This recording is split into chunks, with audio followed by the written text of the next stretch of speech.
Como los costes laborales en China ahora son muy grandes, pues todas las empresas chinas se van del país. Y los chinos lo que quieren es ser muy ricos. Yo diría que son muy racistas. Ahora resulta que te están produciendo vehículos con una calidad muy superior a la nuestra. Con que el 0,1% sea brillante y esté formado, imagínate la cantidad de ingenieros. Hablo de asesinos de incluso que han matado con sus propias manos, es decir, no que hayan ordenado matar. O sea, Trump está obsesionado en que él quiere que le den el premio Nobel de la Paz. Además, yo creo que conociendo a los israelíes no lo van a permitir. Parece que su intención es atacar efectivamente a Venezuela, es decir, algo que era impensable, ¿no? Estamos en una situación de hiperinflación. Yo me resisto a llamar a Milei populista.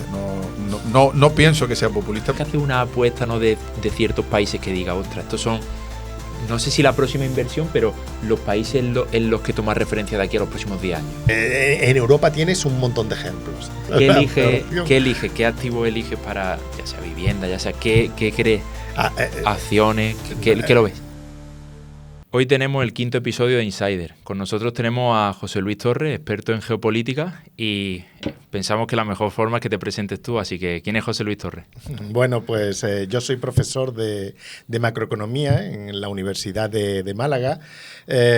Básicamente siempre me he dedicado al estudio de la política fiscal, es mi tema fundamental, pero ahora, bueno, he cambiado un poco y ahora me dedico a estudiar la basura espacial, ¿no? Es un tema ahora más novedoso y bueno, pues tiene bastantes implicaciones desde el punto de vista económico, ¿no? Bueno, aparte de eso, voy a aprovechar, como es compañero y amigo, pues voy a comentar que José es catedrático de Fundamentos, ¿no? Del análisis económico. Del análisis económico y reservista del ejército. Era reservista, ya no lo eres. Ha sido reservista hasta hace bien poco. Hasta hace un año, sí. Hasta hace un año. Estaba en el ejército y además es profesor de la UNED. Y sabe mucho de economía y sabe mucho de geopolítica. Y por eso, aparte de que lo tenemos cerca, siempre se presta a que venga con nosotros. Es idóneo para que nos analice, José, cómo está el mundo. Si tú ahora alguien, ¿no?, te pregunta, José, ¿cómo está el mundo?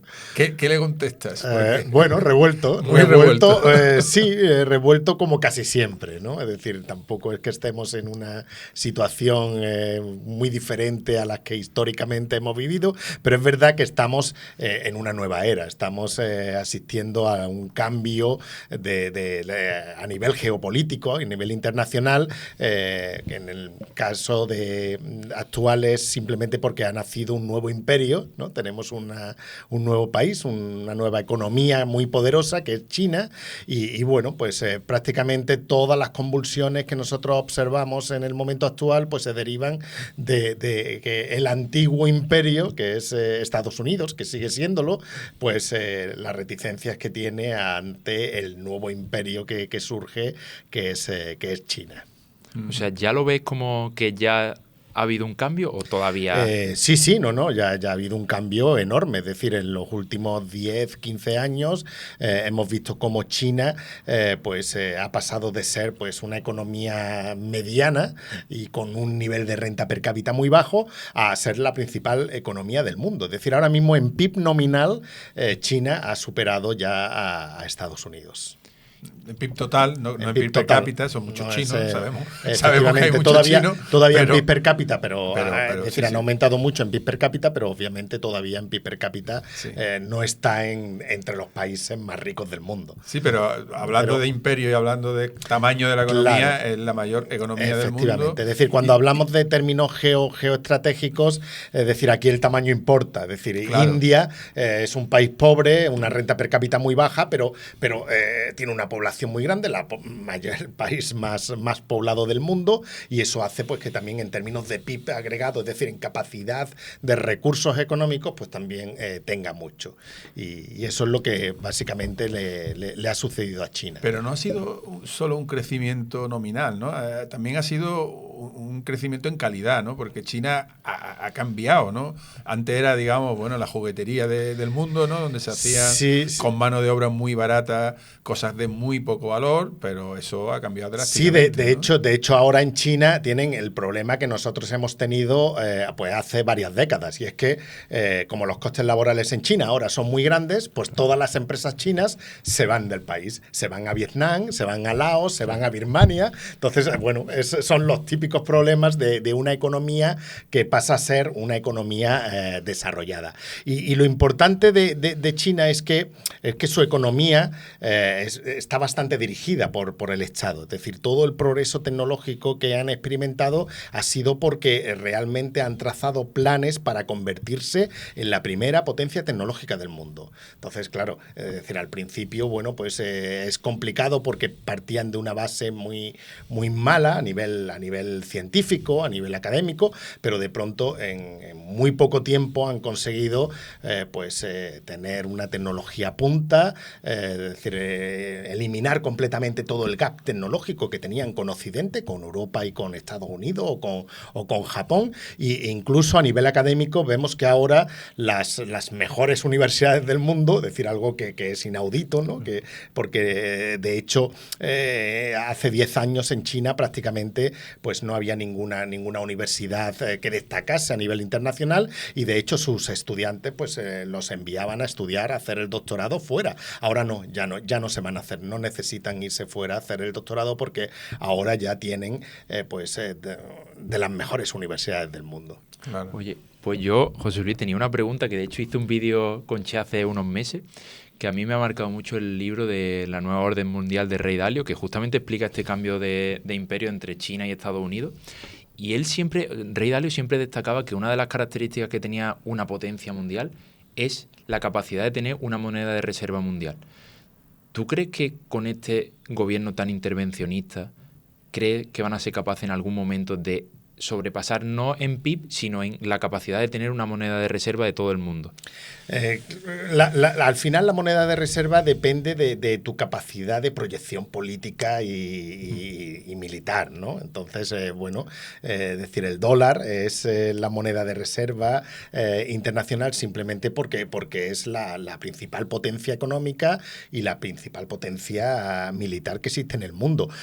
Ahora ya no tenemos ese digamos, mundo concentrado en Estados Unidos. Es decir, porque cuando hablábamos del siglo XX, de la segunda mitad del siglo XX, de los grandes bloques, la Unión Soviética, es decir, no estaba en una economía. Es decir, tenía pues una dictadura en términos económicos y políticos, pero es no imposible. A nivel económico. Efectivamente, a nivel económico pues no tiene absolutamente ninguna relevancia.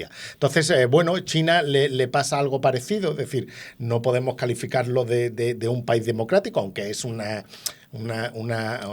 sistema político muy sui generis, sí. ¿Vale? Es decir, sí que hay elecciones y todo eso, pero bueno, es muy diferente. Pero para empezar es muy capitalista. Sí.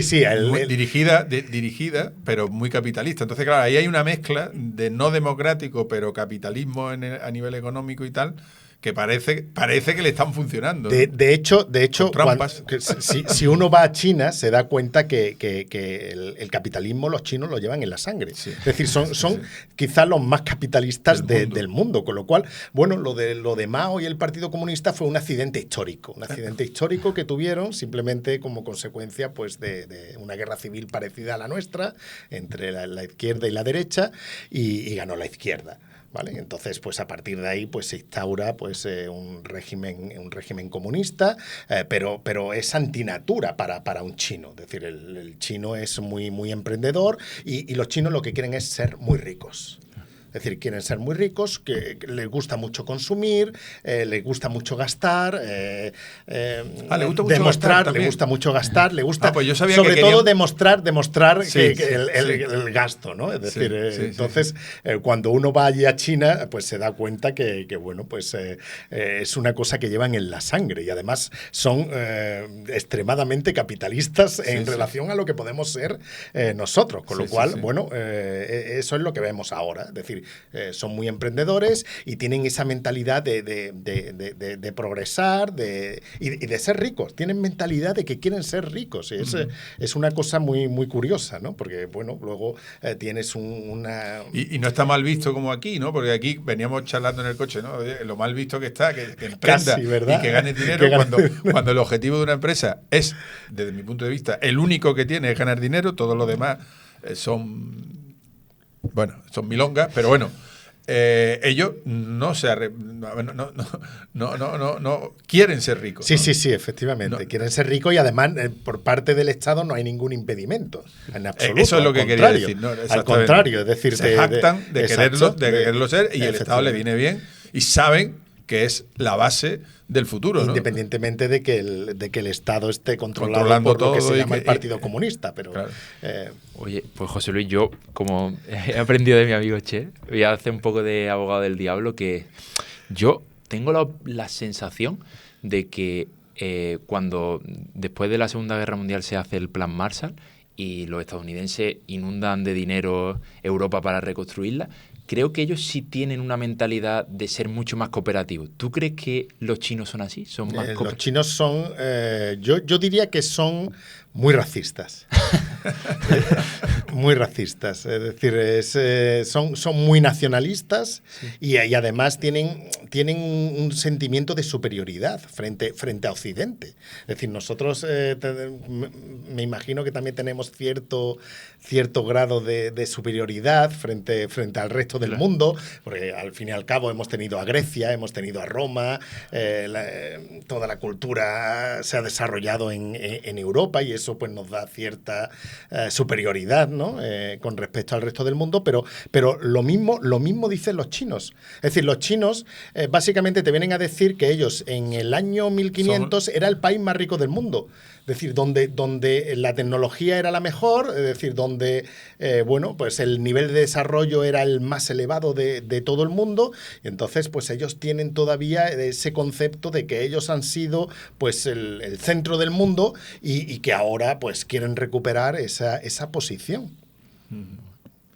Y pasando ya, o sea, de China, de esa potencia, ¿cómo ves Estados Unidos? ¿Qué estás viendo en esa decadencia de ese imperio que realmente durante los últimos años ha sido imparable? ¿Cómo está Estados Unidos en este momento? Yo no hablaría de decadencia, es decir, claro. Todavía Estados Unidos, claro. Efectivamente, es decir, sigue siendo la gran potencia económica, tecnológica, científica del mundo, ¿no? Y militar del mundo. Lo que tenemos aquí, pues, es un choque de imperios, es decir, un choque de imperios que es mucho más evidente que el que hemos podido tener en la Guerra Fría. Claro. Es decir, en la Guerra Fría, lo que decía es decir, era muy asimétrico, es decir, había un bloque que estaba fuera de lo que es la economía mundial o de la política mundial, que es verdad que tenía mucho poder militar, pero no tenía base económica como tal. Es decir, tú tienes ahora a Rusia sigue siendo un poder militar porque todavía siguen conservando mucho nivel tecnológico, es decir, son capaces de producir armas muy, muy avanzadas, pero no tiene base económica. Es decir, el PIB es verdad que ahora con la guerra de Ucrania el PIB de Rusia ha aumentado muchísimo, pero el PIB antes de la invasión de Ucrania, el PIB de Rusia era no llegaba a 2 veces el de España. Es decir, con lo cual denota una debilidad muy grande en términos de base económica, de base productiva. Con China es completamente diferente, es lo contrario. Es decir, la capacidad productiva de China es inmensa. Es decir, de hecho, ya han superado en PIB nominal a Estados Unidos y bueno, pues esa diferencia va a ir agrandándose con el tiempo y después de la economía viene la política y viene el poder militar. El poder militar. ¿Vale? Es decir, al final la base de todo siempre está en el dinero. Es decir, tú eres fuerte o eres poderoso en la medida que tienes dinero. dinero, ¿no? Que es básicamente lo que decía Julio César, ¿no? Es decir, para ganar una guerra hacen falta 3 cosas: dinero y más dinero. Pero ese trasvase de imperio, ¿no? O esa lucha que todavía, como tú bien dices, Estados Unidos es la primera potencia mundial y mantiene. Todavía el dólar sigue siendo la moneda de intercambio mundial. Están intentando hacer una moneda entre los BRICS y tal que pueda sustituir al dólar, pero yo creo que la economía no permite que esa moneda todavía exista y por lo tanto el dólar se va a mantener. Pero en esa lucha, ¿qué tiene que ver la aparición de Trump? ¿No? Porque, o al revés, ¿no? ¿Trump aparece por esa lucha o Trump necesita esa lucha para mantener a Estados Unidos? La lucha ya estaba. La lucha estaba antes de Trump. ¿Tú ves a Trump como, digamos, resistiéndose a ese trasvase del imperio? Sí, claro, efectivamente. Efectivamente podemos interpretar los movimientos de Trump como ese forcejeo, ¿no? Efectivamente. Para no permitir que China le arrebate ese primer puesto. Exacto, sí. La verdad es que muchas de las decisiones o de las cosas que va soltando Trump, que suelta las cosas como las suelta, ¿no? Muchas de esas cosas de lo que dice y de lo que está haciendo es porque ellos están trabajando a 10 años vista. Es decir, ellos ya están adelantándose al enfrentamiento con China, que va a ser permanente a partir de ahora. Es decir, cuando hay 2 imperios, al final los 2 imperios terminan chocando entre sí, y entonces ellos básicamente, tanto China como Estados Unidos, ellos ya se están planificando básicamente a 10 años vista. Entonces, claro, todo lo que vemos de los aranceles, de las limitaciones al comercio, toda esta guerra con las tierras raras, con los impedir que haya transferencia tecnológica de unos países hacia China, todo esto se enmarca en ese conflicto entre las 2 superpotencias y en un conflicto que está alarmándose, es decir, que todavía no se ha desarrollado en su plenitud, pero que todas las decisiones que están tomando tanto el gobierno chino como el gobierno de Estados Unidos van encaminadas a hacer frente a esa situación, es decir, a tomar cierta ventaja de que porque aquí el principal problema es que antes, aunque China es un país muy grande y crecía a unas tasas muy grandes, no tenía la tecnología. Entonces, mientras haya esa diferencia tecnológica, no es un peligro como tal, es decir, no es un competidor, si queréis. Pero claro, en el momento en el que han anulado toda esa diferencia tecnológica, y ya le queda muy poco por anular, es decir, aquí el problema que tenían ahora eran los semiconductores, los chips, pero parece que ya los chinos están produciendo sus propios chips, es decir, ya han desarrollado sus impresoras de chip, con lo cual ya eso quiere decir que ya prácticamente han anulado toda la diferencia tecnológica con Occidente. Entonces, a partir de aquí ya es una guerra estratégica por los recursos, por pues materiales imprescindibles para el desarrollo de la alta tecnología, y en esa estamos ahora mismo. Es decir, con lo cual, lo único que pasa es que el resto del mundo también se ve implicado, pues en esa, digamos, competencia entre China y Estados Unidos. De hecho, por poner un ejemplo anecdótico si queréis, pero muy representativo de lo que está pasando, ¿no? Hoy un malagueño se quiere comprar un coche eléctrico, y tiene 2 alternativas. Tiene un Tesla que vale lo mismo que el BYD. Y no sabe qué comprarse, si comprarse un Tesla o comprarse un BYD. Y están los dos al mismo precio dando una... Bueno, de hecho el Tesla da 750 kilómetros de autonomía, el BYD 550. Aquí, en China llegan casi a 1000. Ya llegan. Es decir, lo único que pasa es que todavía y sin embargo, el BYD... te da muchas más prestaciones, digamos, de lujo, si quieres, mientras que el Tesla es como mucho más espartano, ¿no? Es un coche más con el volante, la pantalla y para de contar, ¿no? Pero bueno, ahí tenemos un ejemplo, una anécdota, pero de que cómo de pronto no se nos ocurriría a nosotros hace 3 años haber comprado un coche eléctrico, un coche chino, ¿no? Pero ya ahora mismo no solamente no se nos ocurre, sino que lo vamos a poner por delante del Tesla, ¿no? Claro. Que digamos sería el representante americano del coche eléctrico, perfecto, ¿no? Claro, no. Además, el ejemplo ejemplo que pone Che de la industria del automóvil es el claro ejemplo, por ejemplo, pues la decadencia de Europa, ¿no? En términos en términos productivos y tecnológicos en relación, por ejemplo, a China. Es decir, ahora mismo el principal problema que tiene la industria automovilística europea es China. Es decir, de pronto bueno, pues de simplemente producir coches con una calidad muy inferior a los europeos, pues ahora resulta que te están produciendo vehículos con una calidad muy superior a la nuestra y más avanzados tecnológicamente. Y más barato. Y más barato. Bueno, con los aranceles que nosotros le hemos puesto a China, claro, por eso te lo digo. Coches, por eso te digo más barato. Sí, más baratos. Ten en cuenta que estamos metiéndonos una cantidad de aranceles que hacen que se igualen, pero son bastante más baratos. Sí, pero bueno, esos los aranceles funcionan a corto plazo, porque la estrategia de China ahora será poner fábricas en Europa. Claro, en cuanto pongas fábricas en Europa, producen los coches en Europa y ya no tienes... es decir, una cosa como una estrategia muy parecida a lo que hicieron con Volvo. Volvo, los coches Volvo Car, no Volvo Truck. Sí. Volvo Truck es sueca, pero Volvo Car es china, es del grupo Geely.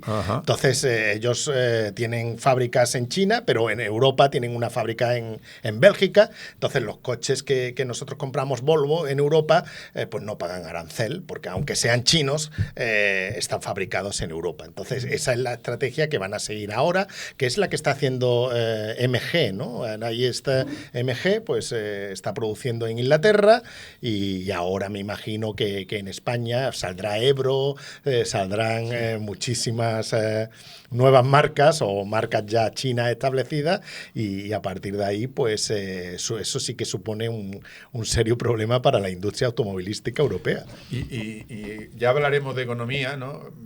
Más adelante, pero ya que hemos hablado de aranceles, ¿qué te parece entonces ese movimiento de Trump de poner aranceles en este enfrentamiento, ¿no? Que estamos hablando, aunque no solamente ha sido con China, es con todos, es con todo el mundo, ha sido generalizado, pero con China más que con nadie. Claro, ¿no? Es decir, con los aranceles que tienen a China son muy superiores a los del resto de países. Sí, con los aranceles, aunque, perdona, parece que en la última reunión se ha venido un poco abajo y China le ha ganado la partida, ¿no? Pero bueno. Bueno, parece que han llegado a un acuerdo con China de que China sigue vendiéndole tierras raras a Estados Unidos. Es decir, las tierras raras son fundamentales para el desarrollo de la microelectrónica. Las tierras raras existen en todos lados. Es decir, las tierras raras son las más comunes en la Tierra, aunque se llamen raras, ¿no? Es decir, no es que no haya. El problema es la concentración. Es decir, que ese tipo de materiales solo están concentrados en determinados países. Y China, pues, tiene unas reservas muy grandes de tierras raras que usa toda la industria microelectrónica de Estados Unidos. Entonces, básicamente, el acuerdo al que han llegado ha sido: yo te bajo un poquito los aranceles y me sigues vendiendo tierras raras. Es decir, eso es un acuerdo momentáneo que parece que solo va a durar un año, es decir, que tiene un término temporal y bueno, pues durante ese año los chinos van a seguir vendiendo tierras raras a Estados Unidos, sabiendo que es un material estratégico, es decir, que sobre todo se usa en la industria microelectrónica y en la industria militar. Y en general, entonces, ¿qué te parece esa movida de los aranceles? Los aranceles, bueno, esta es las típicas movidas de Trump, ¿no? Es decir, Trump tenía varias ideas con los aranceles. Usar los aranceles como instrumento de chantaje, sí. Es decir, o haces lo que yo digo o te pongo aranceles. Luego, por ejemplo, subir al 5% el gasto en defensa. Por ejemplo, lo subes o lo subes o te quedas con un arancel. O te pongo arancel. Aunque seas de la Unión Europea y no puedas. Y de hecho nos está afectando muchísimo. Es decir, las exportaciones españolas a Estados Unidos han caído una barbaridad y siguen cayendo. Es decir, pero bueno, básicamente la primera idea que tenía era usarlo como instrumento de chantaje. Es decir, yo soy el sheriff, como no hagas lo que yo diga, te pongo los aranceles y entonces te penalizo económicamente. básicamente. El segundo motivo era de cara a la galería suya, es decir, a sus votantes, como decir, voy a protegeros, vamos a recuperar de nuevo la industria nacional, es decir, en vez de comprar cosas a otros países, vamos a producirla aquí para generar empleo y demás, cuando para generar ese empleo necesita inmigrantes. Es un poco contradictorio, pero bueno. Y luego la tercera idea que tenía en mente Trump con los aranceles era utilizar la recaudación de los aranceles para reducir los impuestos. Básicamente el IRPF, que ya en Estados Unidos es muy bajo. Es decir, allí en Estados Unidos los trabajadores pagan muy pocos impuestos. Es un sistema anglosajón de impositivo. Entonces, básicamente lo que se grava es el capital, no se grava a los salarios, ¿no? Entonces, Trump lo que quería era, hacer una bajada generalizada de impuestos y suplir esa falta de ingresos públicos con todo lo que recaudaría con los aranceles. Oye, José Luis, y con lo que has dicho, me acaba de surgir un pensamiento que es, Trump presiona todas estas empresas de chip tipo Nvidia, AMD, Intel, o sea, ¿no sufren presiones por parte de Trump de no trasvasar ese conocimiento y esa capacidad de chip estadounidense a los chinos? Porque al final... Lo tienen totalmente prohibido. Totalmente prohibido. Totalmente prohibido. O sea, porque al final estás traspasando la información y la capacidad en esa carrera por la inteligencia artificial de quedarse un poco atrás, ¿no? O sea, que esas empresas son como súper estratégicas para él, ¿no? Sí, totalmente. Es decir, pero no solo las empresas estadounidenses. Cualquier empresa europea de alta tecnología no puede vender tampoco. Está prohibido por parte de Estados Unidos. Es decir, por ejemplo, para fabricar chips de última generación, hay una máquina que es una impresora de ultravioleta profundo que solo se fabrica en Holanda. Es decir, es una empresa muy especializada, es decir, es una tecnología, exacto, es una tecnología muy complicada y entonces solo hay una empresa que utiliza componentes, ¿verdad?, de todos los países, pero la máquina se ensambla en Holanda. Es una empresa holandesa, pero tiene prohibido vender ese tipo de impresoras a China. Es decir, con lo cual no solo, decir, la prohibición es una prohibición para impedir lo que al final no van a conseguir. Es decir, va a ser un esfuerzo totalmente inútil porque al final China lo que está haciendo es desarrollar su propia tecnología y al final pues vamos a encontrarnos con que los chinos van a tener microchips mucho más avanzados que los que vamos a tener en Occidente, simplemente por la capacidad de recursos que pueden movilizar. Es decir, ellos pueden movilizar mucho dinero. En China le sobra el dinero. Es decir, de hecho, uno de los problemas graves que tiene la economía china es el exceso de ahorro. Es decir, tienen tanto ahorro que pues eso les supone un problema de gestión de todos esos recursos financieros, con lo cual pueden gastar las cantidades que quieran y luego tienen la masa humana, tienen el capital humano. Tienen el capital humano. Es decir, allí desde la escuela, desde que son pequeños, los machacan con las matemáticas, con la física, con la química. Es decir, con lo cual tienen ahora mismo una masa de capital humano, de ingenieros totalmente... Es que ahí hay dos temas.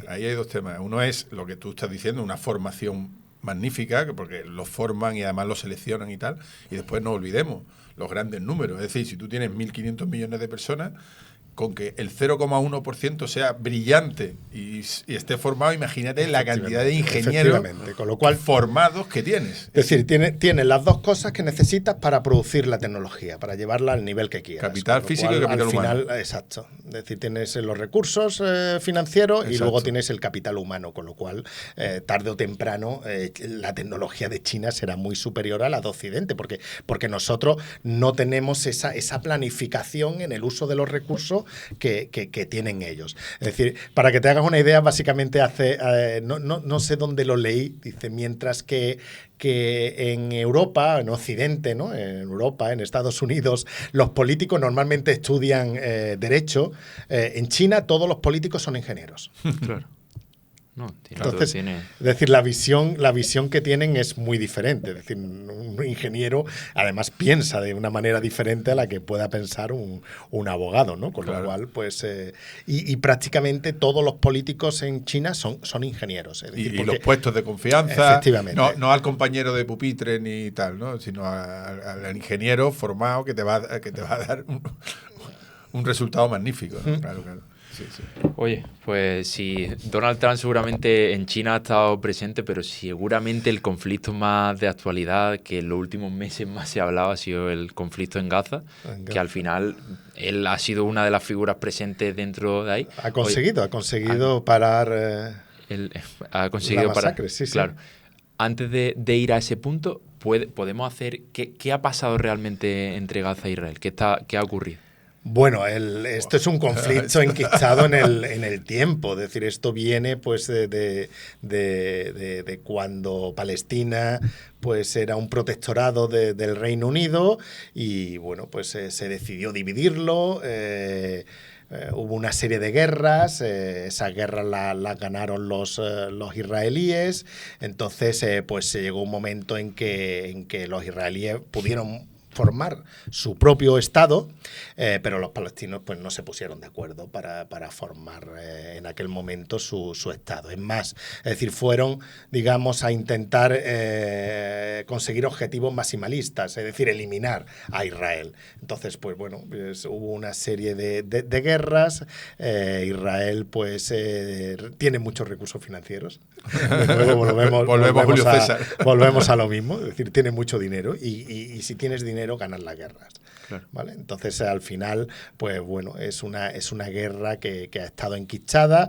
Israel se ha ido expandiendo porque entre otras cosas, porque se siente completamente amenazada. Es decir, Israel es un estado muy militarizado porque siempre ha estado rodeado de enemigos que querían su destrucción, con lo cual... Y que le han declarado la guerra. Efectivamente. Varias veces. Le han hecho la guerra. Dicho sea de paso, todas las guerras que tú estás comentando han sido iniciadas por el resto de vecinos. Sí, bueno, sí, los israelíes empezaron a atacar a los británicos con el protectorado para echar a los británicos. Una vez que se estableció efectivamente, pero ya una vez que se establece el Estado de Israel, es decir, ellos también han atacado para evitar ser a su vez atacados, pero normalmente las guerras siempre han ido todos los países árabes en contra de Israel, ¿no? Entonces eso ha hecho pues que Israel al final pues cada vez ha tenido que ser más fuerte para protegerse y al final a lo que hemos llegado pues es a una guerra de exterminio.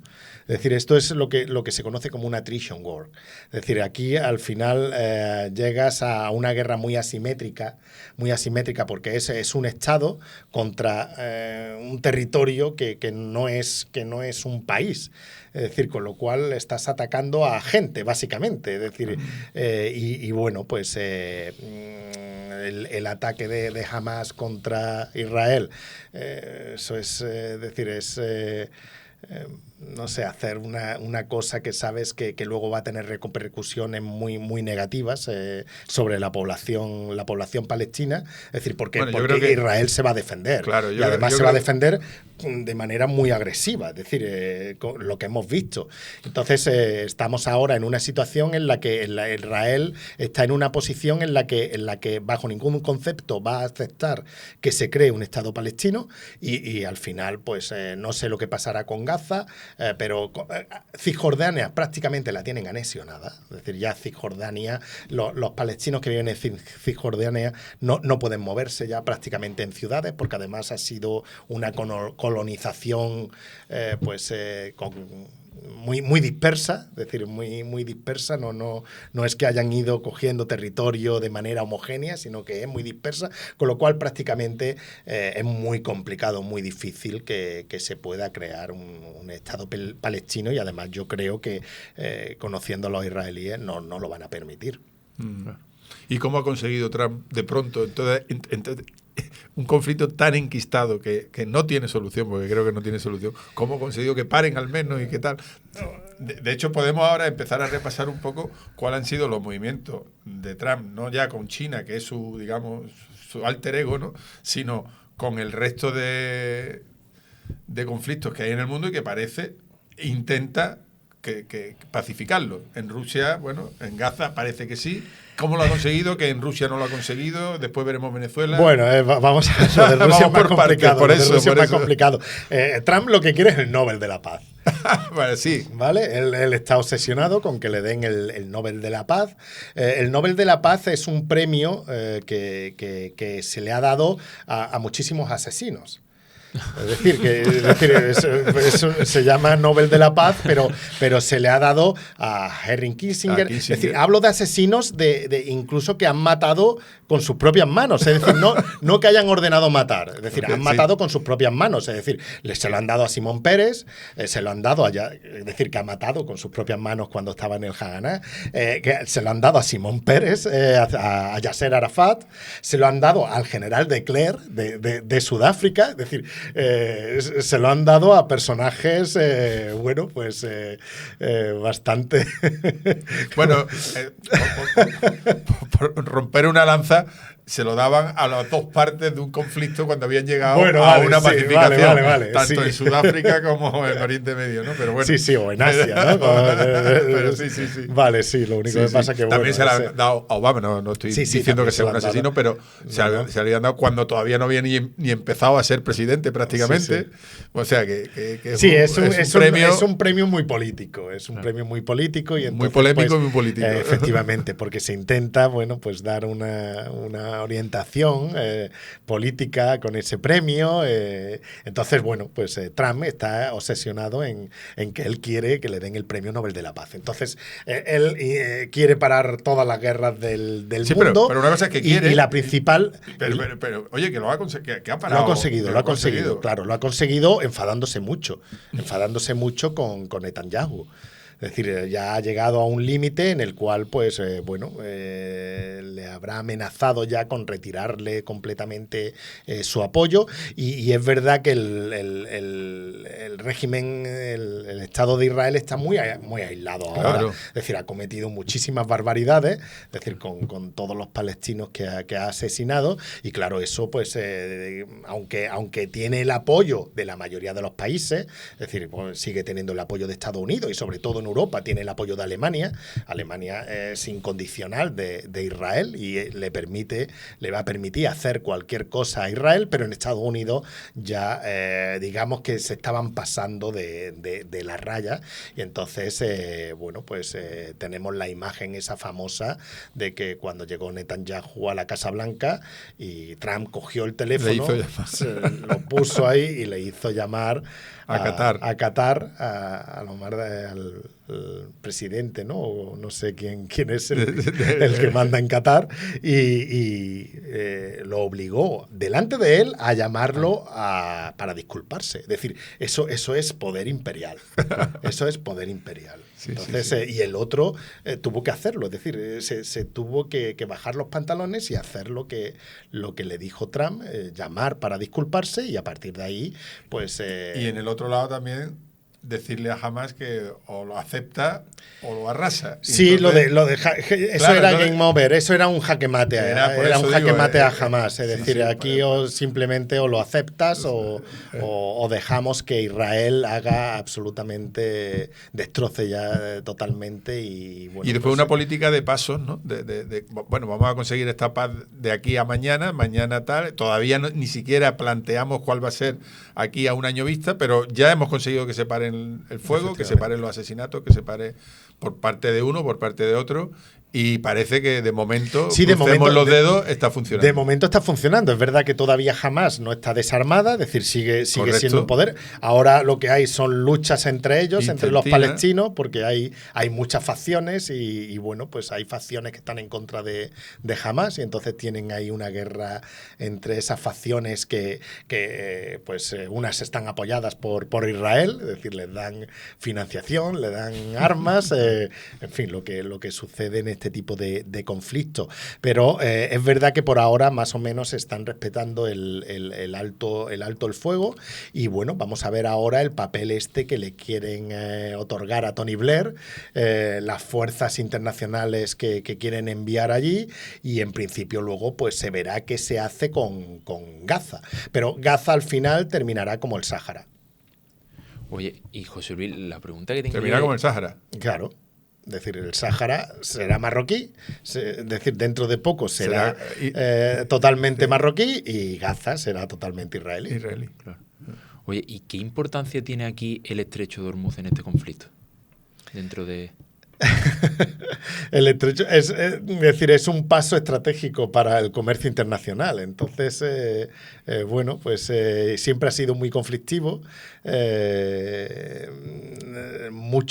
Una gran cantidad de petróleo se mueve por allí y bueno, pues es un estrecho en el que Irán puede plantear muchísimos problemas. Es decir, es verdad que ahora la economía mundial depende de muchas diferentes fuentes de energía y de petróleo, con lo cual, bueno, no sería tan grave como podrían haber sido las crisis del petróleo, pero no deja de ser problemático el que Irán tenga, digamos, una fuerza suficiente como... mucho menos de la que se supone. Es decir, en términos generales siempre se le presupone más capacidad militar a Teherán de la que realmente tiene. Es decir, lo hemos visto con los bombardeos de los israelíes a las centrales de procesamiento de uranio de Irán. Y entonces, pues bueno, pero siempre pueden ocasionar muchos problemas y bueno, pueden interrumpir todo el flujo de petróleo en esa zona.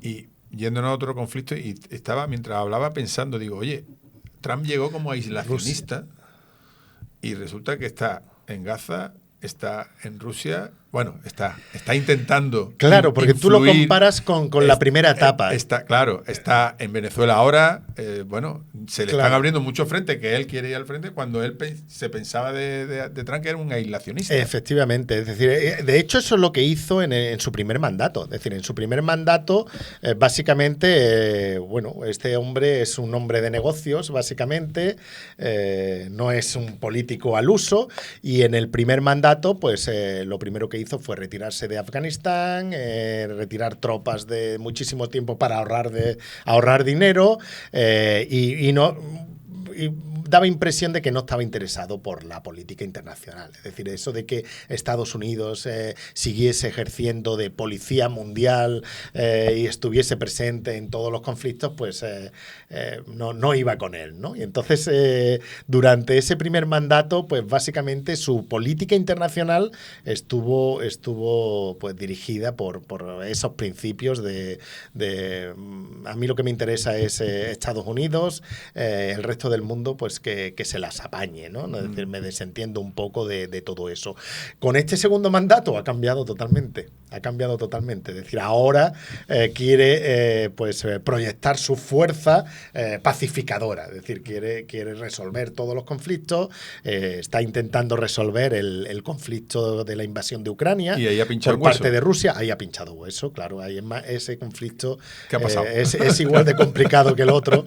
Todos los conflictos es que son muy complicados. Entonces, en el conflicto de la invasión de Ucrania, el problema es que para que cese Rusia el ataque a Ucrania, Rusia reclama las provincias del Donbass y Ucrania no está dispuesta a romper el país. Es decir, ya Crimea prácticamente está perdida. Es decir, es verdad que todavía Ucrania sigue apostando por recuperar Crimea, pero yo creo que eso no es, digamos, no tiene visos realistas. Pero es que Rusia, claro, Rusia ahora mismo ni siquiera se conforma con donde está ahora mismo la línea del frente, sino que quiere más de lo que todavía tiene conquistado, ¿no? Pero a cambio de otros territorios. Es decir, Rusia lo que propone es quedarse con las provincias del Donbass, con delimitación política. Ajá. El problema es que la línea de frente no es claro, la línea política de las fronteras. Entonces, hay partes de otras regiones ucranianas que están ocupadas por Rusia y bueno, pues lo que le ofreció Putin a Trump es nos retiramos de esa parte, pero yo quiero las dos provincias del Donbass Donbass completas. Es decir, porque sí, claro, es decir, es donde vive la mayoría rusa y donde, pues bueno, tradicionalmente tienen muchos lazos con esas dos provincias. Pero claro, para Ucrania eso es prácticamente inaceptable, con lo cual, bueno, pues sigue la guerra, es muy complicado. Pero choca mucho lo bien que le ha salido con Gaza en, digamos, muy poco tiempo, y además lo hemos comentado, ¿no? Lo ha hecho, digamos, como en teoría como tiene que hacerlo, que es decir a las dos partes, mira, ni tú, Pompo, pero es que con Rusia ha tomado una postura absolutamente pro-Putin, parece, o ha parecido hasta ahora, aunque ahora está cambiando y ya le está viendo la oreja al lobo, pero una postura en la que a Putin no le tosía, y yo decía, bueno, ¿y así cómo vas a conseguir nada? Porque claro, decirle a Putin, toma, haz lo que quieras, es decirle a Zelensky y a Europa, porque Europa está detrás de Zelensky, porque no podemos aceptarlo, ¿no? En fin, no entiendo bien cuál ha sido ahí su postura. Es muy sencillo. La estrategia de Putin era de Trump era intentar tener contento a Putin para que se separase lo máximo posible de China. Es decir, aquí el juego está en el Pacífico, no en Ucrania. Es decir, el problema, es decir, el objetivo de Estados Unidos es el Pacífico y, bueno, el posible conflicto que puedan tener con China si a China pues le da por seguir expandiéndose en todo el mar de China, porque cada vez bueno, pues tiene más proyección militar naval, cada vez hay más conflictos con Filipinas, con Taiwán, y siempre está el problema de Taiwán, ¿no? de que China no renuncia ni va a renunciar jamás a la provincia rebelde, ¿no? a Taiwán. Con lo cual, es decir, el foco principal está en el Pacífico. La disyuntiva aquí que tiene Trump es que Rusia sigue siendo, digamos, un poder militar importante. Y, bueno, pues no es lo mismo que esté coaligado con China que se mantenga al margen en un posible conflicto militar entre Estados Unidos y China. Entonces, el tratar a Putin de esta manera tiene que ver con intentar atraerlo a su bando. De hecho, están incluso negociando cómo repartirse el Ártico, es decir, lo de Groenlandia, todo esto forma parte del mismo paquete y bueno, pues la idea de Trump es un poco separar a Putin de China y entonces... Con lo cual no le importaba mucho la guerra de Ucrania. Efectivamente, no le importa en absoluto. No le importa en absoluto, le importa el Nobel. Él quiere parar la guerra por el Nobel, no porque realmente le importe la guerra, ¿no? Además, es una guerra por un territorio que en principio es verdad que allí vivía una parte importante de población rusa y que bueno, pues esa población rusa pues estaba siendo maltratada pero claro, de ahí a montar una guerra para quedarte con parte de un país, muy complicado que eso tenga solución, porque las posiciones están clarísimas. Rusia quiere el Donbass, las dos provincias del Donbass, y Ucrania no está dispuesta a ceder su territorio a Rusia. Y esas incursiones que hay en el espacio aéreo cada vez más cerca, porque ya las últimas están siendo en Bélgica. Empezaron por Polonia, empezaron por Estonia. Pero esos drones que están apareciendo en el espacio aéreo... Yo dudo que esos drones sean rusos. ¿Que lo dudas? Es decir, Rusia no tiene tanta capacidad de... Es decir, es verdad que puede infiltrar algún comando con varios drones para obstaculizar. Entonces, ¿quiénes son? Es decir, lo que sí hay a diario es penetraciones de espacio aéreo de OTAN por parte de aviones rusos, sí. Lo mismo que hay de aviones OTAN en el espacio aéreo ruso, simplemente para ir probando pues las defensas antiaéreas, para ver la reacción, es decir, el típico juego del ratón y el gato que se hace, pero no, yo no creo que... esto es como el tema de los globos entre Bielorrusia y Polonia. Es decir, que al final son globos para traficar con tabaco.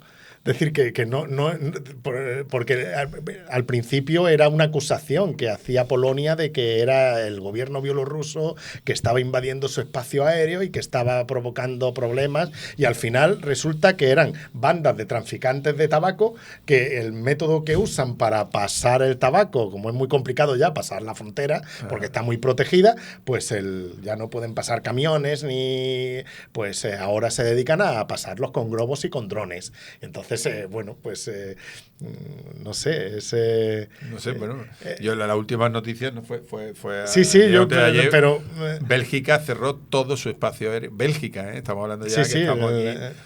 Cerró su espacio aéreo porque había incursiones de drones. Algún dron cerca del aeropuerto, sí. Y vamos, que en principio son rusos, no sé por qué vamos, que digo, yo no tengo ni idea, pero si dicen que son rusos, serán rusos, no digo yo, no sé de quién van a ser, no sé. Bueno, pero sería más evidente, habría detenciones o... Sí, no sé, por otro lado no lo echan abajo, ¿no? Sí, es decir, cuando hay muchos mecanismos para interferir en las comunicaciones de un dron, si es un dron normal, claro, si no tiene mucha protección anti-jamming, pero en principio no sé, es decir, son noticias que es verdad que en Europa digamos que lo que se pretende también por parte de los estados es crear un clima prebélico frente a Rusia, es decir, siempre estamos haciendo ver como que Rusia tiene mucha capacidad y que podría atacarnos y que y eso forma parte también de este aumento del gasto militar del 5% en la OTAN, pero bueno, también tiene que ver mucho con la idea de Trump de mandar todos los esfuerzos militares al Pacífico. Es decir, básicamente Trump lo que viene a decir es: hasta ahora yo he estado apoyando de manera muy importante militarmente a Europa, yo ahora todos esos recursos militares los necesito en Filipinas, no aquí. Claro. Con lo cual me los tengo que llevar a Filipinas. Entonces, todos los soldados que están estacionados en Alemania, ahora mismo se los está llevando Estados Unidos a Filipinas, porque es allí donde los necesita. Y entonces deja desprotegida a Europa frente a Rusia y bueno, pues lo que dice es que pues el dinero ahora lo ponéis vosotros, ¿no? Que es un poco lo que está haciendo con las armas a Ucrania. Es decir, Estados Unidos le da armas a Ucrania siempre que lo pague Europa. Oye, José Luis, y esta pregunta quizás es un poco complicada, pero si tú, como con tu mente de reservista, si te tendrías que mojar, ¿qué crees que ocurrirá entre Rusia y Ucrania? Pues en principio pues, yo no veo la forma en la que pueda terminar la guerra. Es decir, ya se ha convertido en una guerra en la que los frentes están muy estabilizados. Es decir, es verdad que Rusia sigue avanzando, pero lo hace muy, muy lentamente. Es decir, muy lentamente, y eso, pues bueno, tiene un coste enorme. Tiene un coste enorme. Es decir, porque está siendo una guerra muy, muy, muy sangrienta, en las que bueno, pues hay pues muchos muertos por drones, por máquinas, ¿no? Es decir, es una guerra muy, muy tecnológica. Todo se reduce pues básicamente al uso de drones, de drones no solo aéreos, sino también terrestres o marítimos, ¿no? Mucha guerra electrónica, en fin, esto es una guerra híbrida, ¿no? También en la que no solamente son militares, que también, ¿no? Pero de conexiones electrónicas. Claro, exacto. Es decir, aquí de sabotear todas las comunicaciones, bueno, todo lo que implica una guerra, lógicamente. Entonces, en principio, yo no veo la forma en la que... Porque además las demandas de unos y de otros... están alejadísimas. Claro, son muy difíciles porque es romper Ucrania o no romperla. Entonces, claro, aquí no hay... Es decir, no hay, digamos, muchas cosas que negociar. Es decir, lo que se negocia es binario. O uno gana y el otro pierde, y además, es decir, tiene que haber un perdedor y un ganador para que termine esta guerra. Y además Rusia pretende también que no sea parte de la OTAN, que no sea parte de la Unión Europea, es decir, mantenerla como satélite, claro, de su parte, ¿no? Entonces, no solamente es perder el Donbass y Crimea, sino no permitir que sea de la OTAN, claro, que sea de la Unión Europea, etcétera. Oye, tercer conflicto, Venezuela. vamos a ir repasando porque este es nuevo. Este es diferente. Y nadie se había atrevido, y de pronto Trump dice, aquí estoy yo, y tiene al Caribe, pues... Y sigue acumulando fuerzas. Es decir, que parece que su intención es atacar efectivamente a Venezuela. Es decir, algo que era impensable, ¿no? Hace poco tiempo, pero de pronto, bueno, pues tiene esa espina ahí en el Caribe y... Que la disimula, digamos, no sé si el disimulo o es real, pero bueno, todo el tema del narcotráfico explica por qué no quiere que Maduro siga en el poder, ¿no? Porque está en una lucha contra el narcotráfico. Ese es el argumento. El argumento que él está, efectivamente. Que él está pero utilizando. Que bueno, que también hay una lucha por la supremacía de América, ¿no? Porque cuando Maduro caiga y empiecen a caer otros regímenes, ¿no? de América,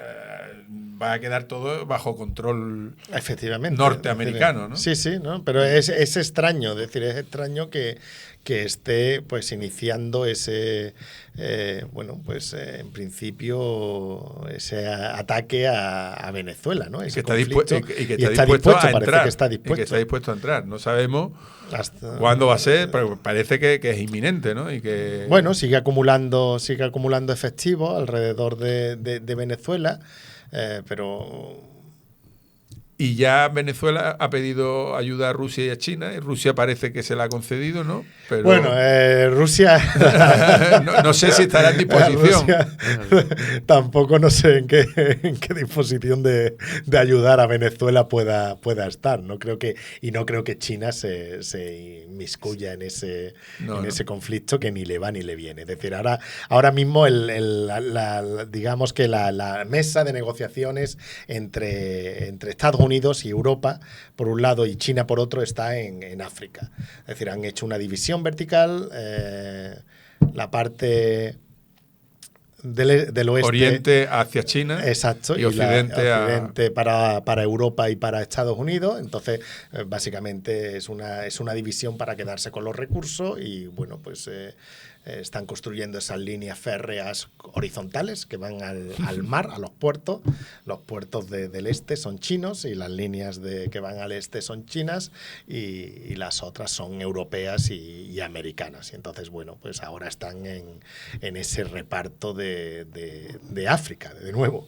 Es decir, África siempre terminan las potencias repartiéndoselas, ¿no? Y ahora pues tiene una cantidad de recursos enormes y tenemos la nueva división. Uh-huh. Y María Corina Machado dentro de Venezuela es la persona que está impulsando esa guerra, por así decirlo, o está sustentada por Trump. Pues no creo que tenga absolutamente nada que ver ni se va a apoyar en ella. A Trump yo creo que eso ya no le interesa. Es decir, aquí es simplemente hacerle frente a Maduro. De hecho, parece que el gobierno venezolano o los poderes fácticos que están detrás de Maduro le ofrecieron a Trump quitar a Maduro y poner pues a la vicepresidenta. Que incluso se dice que Zapatero estaba en ese movimiento. Sí, y que esto puede tener implicaciones para España, ¿no? Porque si cae Maduro, veremos las implicaciones de Zapatero, las relaciones de este gobierno con el gobierno venezolano, etcétera, etcétera. Y ahí puede haber mucho, puede haber mucho de lo que hablar después después de que consigan quitar a Maduro del poder, puede salpicar aquí mucho. Y en estos regímenes hay muchos trapos sucios de todo tipo. Entonces, bueno, pues sí, pero sorprende que Trump va de pacificador, ¿no? Porque él lo que quiere es ser el Premio Nobel de la Paz el año que viene, ya que este año no se lo han dado. Porque él tenía esperanzas de que podían dárselo. Para que tú veas. ¿Cómo puede uno subirse? El ego es claro, él dice, tremendo, bueno, ¿no? si a Obama se lo dieron, Claro. que es un mindungui, a mí, ¿cómo no me lo van a dar si yo soy Trump? Y después ha habido ese apoyo a Milei, que ya no estamos hablando de militar, sino un apoyo económico. Esa ha sido importante. Que ha sido importante. Que yo por un lado, me extraña, o sea, no me extraña, pero viendo el perfil de Trump y el perfil de Milei, no se parecen tanto, no son parecidos en absoluto. Milei aboga por el mercado libre y Trump lo primero que ha hecho ha sido poner aranceles, punto número 1, ¿no? Sí, y a partir de ahí todo lo que queramos y más. Trump pues funciona como un hombre emperador, de negocios. Es un hombre de negocios y sin límite en el poder. Cuidado con eso. Él no tiene límite en el poder o no se los quiere imponer. Pero el apoyo a Milei ha sido un apoyo a un libre mercado, ¿no? Que además la gente lo ha criticado mucho. Yo lo entiendo perfectamente. Yo te doy a ti un préstamo, Miguel, y te digo, oye, te voy a dar el préstamo, pero si tú te lo vas a gastar, te lo quito. Claro. Pues es muy lógico. Si vas a salir las elecciones, que van a salir los cucas, ¿no? Y se van a gastar todo el dinero en seguir destrozando la economía, pues no te lo presto, pues lógico, normal. Efectivamente, está en su derecho. Está en su derecho, está en su derecho. Es verdad, es verdad que luego eso puede influir en los resultados de las elecciones. Claro, pero es que es normal que influya. Claro, es que es normal que influya. Es que lo que no podemos pretender... El que pone el dinero es él. Claro. Y si yo soy un gobernante y consigo que me pongan el dinero porque tengo un plan de país en el que se apuesta y tal, pues oye, que influye, pues claro que influye. Lo mismo que influye cuando yo bajo los impuestos y sube la economía, o cuando hago un movimiento, una inversión y sale bien, el país pues igual que eso, pues si consigo que me ayuden, pues lógicamente está bien que influya. Sí, es verdad que son muy diferentes. Sí, yo lo veo muy diferente. Ya desde el principio de que Milei es un político, pero Trump es un hombre de negocios. Es un hombre de negocios. Aunque Milei dice que no es político. Bueno, y que no es outsider y que no viene. Él podrá decir lo que quiera, pero es un político liberal. Es un político al uso, ¿no? El que no es un político al uso es Trump. Porque Trump admira a Putin, simplemente porque Putin sigue en el poder eternamente, va a seguir en el poder toda su vida hasta que se muera. Y ¿cuántos eso es presidentes de Estados Unidos ha pasado por Putin? Claro. ¿No? Desde el 2000, ¿no? Pues imagínate la cantidad de presidentes que han pasado y Trump dirá, y ahora yo pasaré, seré otro más y Putin seguirá. Y ahora, pues bueno, Trump quiere, pues ve a Putin, ve a Erdogan, él quiere ser como ellos, ¿no? Porque él quiere perpetuarse en el poder, que parece que es la nueva... la nueva regla de los políticos ahora. Es decir, ahora que estamos en un periodo en el que las democracias están sufriendo muchísimo, es decir, de que parece que ya se ha agotado, ¿no? el recorrido, ¿no? de las democracias y los países democráticos pues tienen muchos conflictos internos, parece que ahora está de moda, ¿no? Moda de que esta gente quiere imitar a Erdogan, a Putin, Yo, José Luis, escuché una reflexión hace poco que te la quería comentar a ver qué opinabas, que era que con todos estos líderes tipo Milei, tipo Trump, tipo que al final, o sea, vosotros decís que no son muy parecidos, quizás en las acciones no, pero son personas con mucha capacidad de atención y que, aunque sus programas de gobierno quizás sean distintos, en cierta medida usan el populismo para alzarse con el poder, ¿no? Y yo escuché hace poco de que al final... por ponerte el contexto, cuando en los años 20 o sea, la cuestión, lo que se hablaba era básicamente, ahora te pongo en contexto de todo, ¿no? Que es que qué moneda era la que había sido capaz de mantener el poder adquisitivo. Y una respuesta que me llamó mucho la atención es que dijeron el euro hasta que Draghi empezó a hacer locura. Porque principalmente los alemanes en los años 20 tienen muy metido en la conciencia de que la hiperinflación es fruto de pobreza y la pobreza es fruto de populismo. ¿Tú crees que el alza de todos estos líderes, tipo los que te he comentado, es fruto justamente de que estamos viendo una hiperinflación mundial o que tenemos una pobreza Bueno, hiperinflación no hay. Es decir, claro. Hiperinflación fue lo de Alemania. Eso, claro, eso. Pero Y lo que tenemos, Zimbabue, por ejemplo, claro, por ejemplo. o en Argentina tenemos inflaciones elevadas. En Venezuela también la hubo. También, pero ese fue el alza países. de que llevara Hitler al poder al final, esa hiperinflación. Bueno, el Hitler es un mensaje totalmente populista en un país completamente devastado y bueno, pues sacan la bandera nacionalista y pues te lo compran y la gente va y te lo compra y entonces te vota.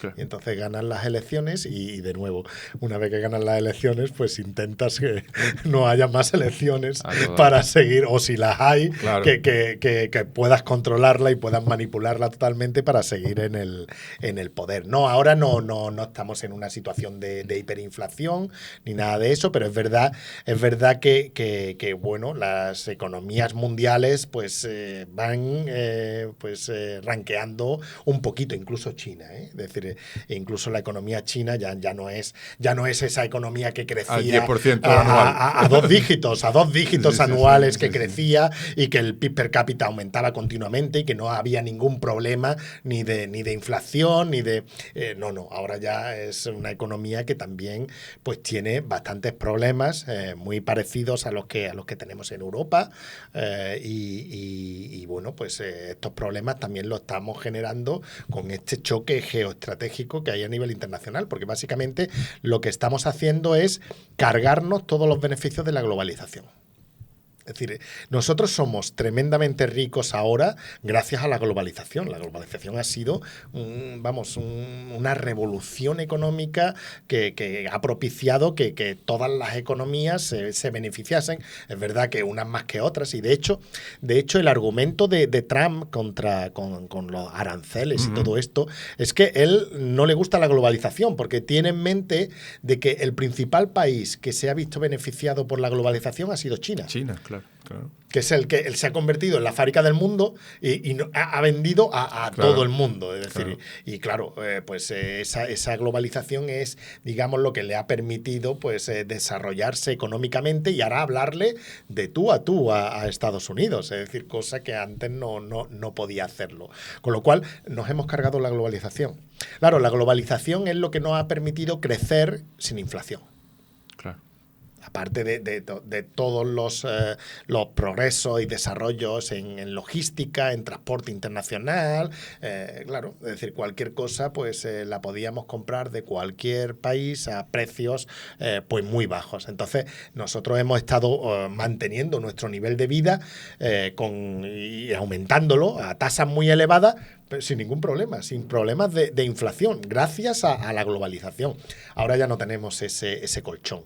Ahora nos hemos cargado la globalización, pues el comercio internacional está como está, es decir, y si Trump le da por seguir poniendo aranceles, pues los demás países responden poniendo aranceles, es decir, Europa... Y regulaciones. Pero claro, pero los aranceles ya existían antes de Trump, es decir, también... Seguro. Es decir, y no tenemos nada más que mirar los aranceles que pone Europa. Claro. Lo que pasa que nadie dice que Europa son unos vándalos, ¿no? Poniendo aranceles al resto de países. Pero esto es ponemos aranceles y ponemos regulaciones que son incluso peores. Claro, es decir, esos son los estándares. Claro, ese es el truco que se usa, es decir, para limitar las importaciones. Es decir, tú tienes que tener el sello CE y si no tienes el sello CE, y si yo no te lo doy, no puedes venderme. Con lo cual no es un porcentaje. No es un porcentaje, que no es simplemente no te permito. Es decir, tu entrada de tu producto aquí es cero, simplemente porque digo que hay una regulación sanitaria o digo que hay una regulación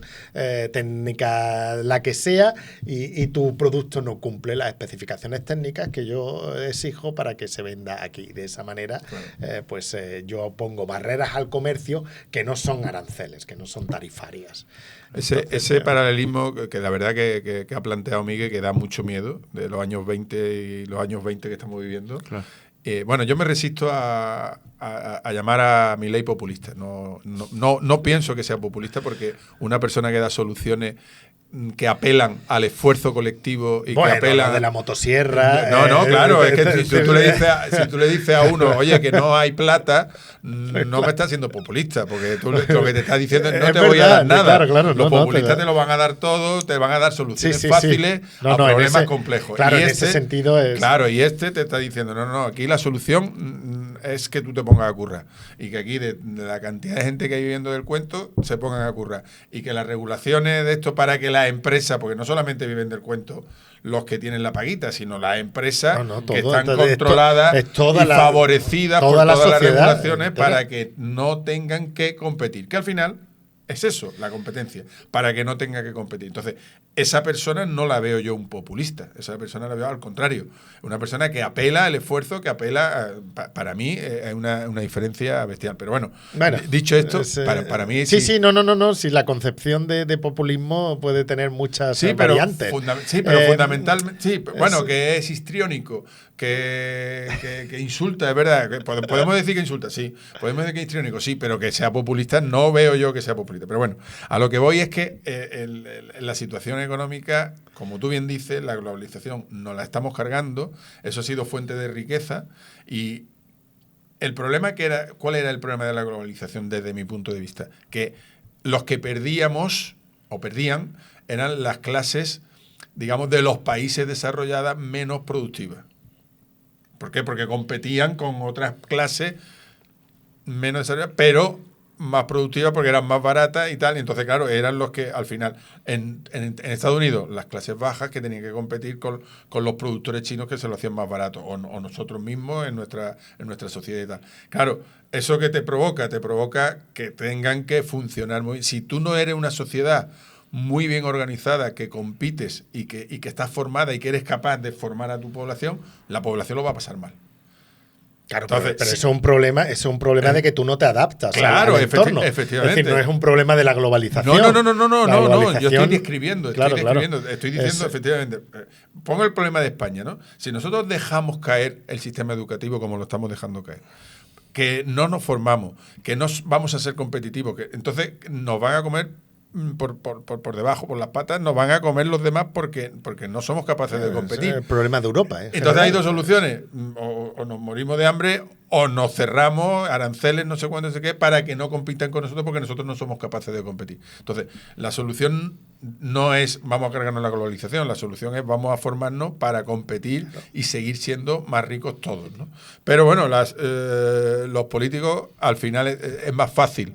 Es más fácil poner un arancel que no exigir el sistema educativo, etcétera, etcétera, y entonces no estamos cargando la globalización. Esto es lo que decimos siempre en economía, ¿no? Es decir, tenemos las políticas de demanda, las políticas de oferta.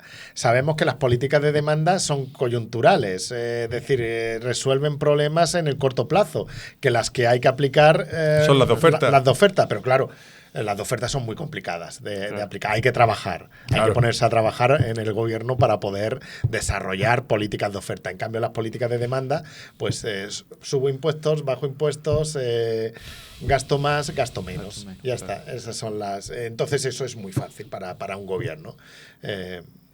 Pues dicho esto, nos tenemos que meter en el tema económico ya de lleno. Claro. ¿Cómo ves la tempestad, el temporal? Tempestad. O está muy calma chicha. Sí, es una situación ahí como de transición. Es decir, de pronto ya las economías no crecen tanto. Es decir, el motor parece que se ha bajado de revoluciones y estamos viendo que además el fenómeno es un poco global, ¿no? Es decir, que ya también está afectando a China. Es decir, ya en China, pues las rentabilidades de las inversiones pues ya están cayendo, ya no es tan fácil hacerse rico o ganar mucho dinero como lo había sido hasta ahora.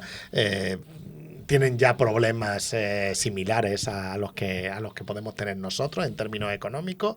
Es verdad que todavía siguen teniendo un ahorro enorme, es decir, tienen recursos, no les falta, ¿vale? Es decir, no es un problema de recursos, sino es un problema de que esos recursos están generando distorsiones ya entre los diferentes sectores productivos. Y entonces, bueno, pues la economía se ha resentido y se está resintiendo muchísimo, aparte de que ya no están exportando tanto, aparte del problema que tienen de que todas las empresas se están yendo porque los costes laborales, los salarios chinos son muy altos.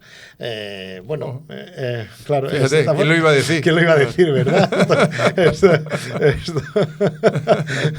Sí, al final es una economía desarrollada con los típicos problemas que tiene la economía desarrollada. Pues, la economía desarrollada. Entonces, bueno, estamos entrando en una fase en la que como ya no tenemos esa globalización, pues ya no es tan fácil crecer manteniendo la inflación controlada, sino que ahora tenemos problemas de inflación. Y entonces aparece el famoso fantasma, ¿no? que creo que se atisba en el horizonte de la estanflación. Efectivamente, ese es el peligro. El peligro real, ¿no? Que vaya disminuyendo el nivel de producción como está haciéndolo, es decir, que tenemos economías como Alemania, que bueno, me imagino que ahora si empezamos todos a gastar en armamento, la economía, eso es un impulso muy importante, porque además son bienes de equipo que son muy caros, que tienen una tecnología incorporada muy, muy alta. Entonces, bueno, pues eso hace que la economía, porque tiene muchos efectos sobre toda la industria, todo el sector industrial. Entonces, eso, bueno, pues puede reactivar la economía. Pero es verdad que estamos en una situación en la que los gobiernos están muy endeudados. Estamos viendo los problemas que tiene Francia. ¿Quién lo diría, ¿no? Con la deuda pública. Uh-huh. Entonces, pues bueno, estamos en una situación en la que la inflación no deja de aparecer ahora como un problema que teníamos completamente olvidado. Es decir, nosotros nos habíamos olvidado en los últimos años de la inflación, como que eso ya era un problema absoluto del pasado, simplemente porque, bueno, la globalización hacía que los precios se estuviesen a raya, incluso con tasas de crecimiento muy altas, y ya pues eso tampoco lo tenemos. Entonces, bueno, el problema de la estanflación que tú hablas está muy presente. Uh-huh. Porque fíjate tú que, bueno, te voy a poner un ejemplo de la inflación. También otra anécdota, también que hemos venido charlando en el coche y tal, ¿no? En la ITV hace 2 años valía 34 euros. La ITV hoy vale 43. Eso es un precio público. Precio público. Eso no podemos decir que ha sido afectado no. Tal. Eso...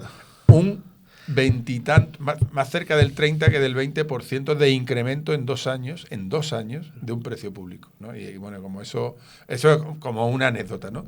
Pero bueno, la estanflación es que la inflación se nos había olvidado.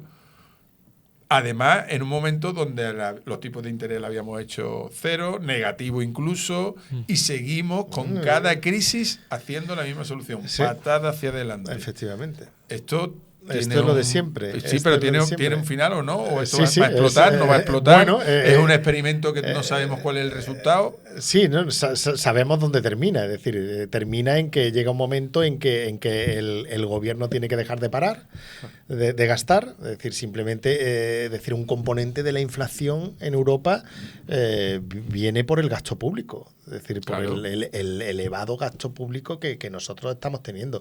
Y claro, esto al final se traduce en que si no tenemos aumentos de productividad muy, muy elevados, los salarios tampoco van a aumentar mucho, con lo cual al final pues lo que tiene es pérdida de poder adquisitivo, que es lo que básicamente estamos viendo, estamos sintiendo. Es decir, si nos centramos en la economía española, lo que tenemos es incrementos de productividad que siguen siendo muy moderados, y claro, eso hace que los incrementos salariales pues también sean más bajos que el aumento de la inflación, con lo cual los salarios reales están disminuyendo. Y claro, cuando tienes una situación de que los salarios reales están disminuyendo, tienes una crisis. Tienes un problema. Y ahora me voy a cargar al Instituto Nacional de Estadística. Y el IPC es mentira. Quiero decir, no existe un IPC. Existe, aquí ahora mismo hay 3 IPCs, ¿no? El tuyo, el de Miguel y el mío. Claro. Porque cada uno nos gastamos el dinero en determinadas cosas que no tienen una cosa que ver con la otra, ¿no? Porque uno se tendrá que comprar una vivienda, el otro ya la tiene, el otro está comprando hortalizas, el otro es que le gusta la carne, en fin, que no tenemos un IPC, que no entonces, y el IPC está atacando mucho, por eso he dicho sintiendo, porque estamos sintiendo cómo nuestros sueldos se quedan muy bajo con respecto a lo que está creciendo los precios que nosotros pagamos todos los días. Claro, pero estamos pagando todos los días unos precios. Es que la demanda del gobierno es elevadísima. Claro. Es decir, el gobierno sigue con déficit público, un déficit público muy elevado, y luego tenemos todos los fondos europeos que aunque no se gasten todos, se gasta una fracción muy importante, y claro todo eso son presiones inflacionistas, con lo cual es decir, son los ingredientes para que haya una crisis económica en los próximos 2 años. Estancamiento, inflación y tipos de interés que no. Tipos de interés no pueden bajar. No pueden bajar. No pueden bajar. No pueden bajar, pero claro, pero es que tendrían que subir. Claro, pero es que si suben, saben primero que el coste de la deuda se dispara, con lo cual no pueden permitirse subir los tipos de interés. Y además, bueno, la retracción de la economía que provocan, que seguimos en ese experimento que te decía de mantener tipos de interés muy bajos. Yo me acuerdo cuando no se podía comprar la deuda pública de los países por parte de los bancos centrales. Eso ha sido... ¿Eso dónde ha quedado? Eso quedó en aguas de borrajas. Se quedó en el olvido, ¿no? Entonces, claro, ese de nuevo, la monetización del déficit público. Claro. Volvemos a lo mismo. Es decir, de hecho, la inflación no puede bajar. La inflación no puede bajar porque estamos monetizando el déficit público y estamos financiando a través del Banco Central el gasto público de los gobiernos europeos. Entonces, claro, llegan las agencias de calificación y le bajan el rating a Francia. Entonces todo el mundo se escandaliza, ¿no? Como diciendo, pero bueno, que somos Francia, que es la France, que no es... Y tú dices, mira, es que con esta... Y después llega un gobierno y dice, oye, que es que resulta que estoy haciendo las cuentas y no me salen. Y es que las pensiones no podemos jubilarnos a los 60 años, franceses. ¡Oh, no! Otro gobierno, venga, claro. Llega, vuelve a decir, vuelve a hacer las cuentas y dice, sigue sin salirme las cuentas. Los franceses no son como nosotros, los franceses se echan a la calle, nosotros no.